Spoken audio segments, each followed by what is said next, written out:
सर्वांना नमस्कार। आज आपण पाहणार आहोत लहान मुलांसाठी छत्रपती शिवाजी महाराज यांचे फक्त 10 ओळींचे सुंदर भाषण। चला तर मग सुरू करूया। अध्यक्ष महाशय, वंदनीय गुरुजन वर्ग, तसेच येथे उपस्थित माझ्या मित्रमैत्रिणींनो, सर्वांना माझा नमस्कार। आज 19 फेब्रुवारी आपण छत्रपती शिवाजी महाराज यांची जयंती साजरी करत आहोत। छत्रपती शिवाजी महाराज हे मराठा साम्राज्याचे संस्थापक आणि आदर्श राजा होते। त्यांचा जन्म 19 फेब्रुवारी 1630 रोजी शिवनेरी किल्ल्यावर झाला। त्यांच्या वडिलांचे नाव शहाजीराजे भोसले आणि आईचे नाव जिजाबाई होते।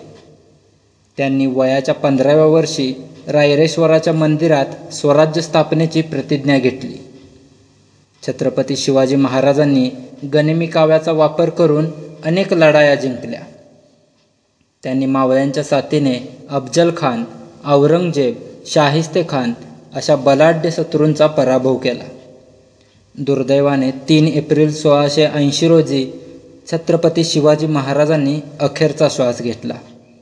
आजही छत्रपती शिवाजी महाराजांचे कार्य, पराक्रम आणि विचार आपल्याला प्रेरणादायी आहेत। अशा या महान छत्रपती शिवाजी महाराजांना माझे कोटी कोटी प्रणाम। जय जिजाऊ, जय शिवराय।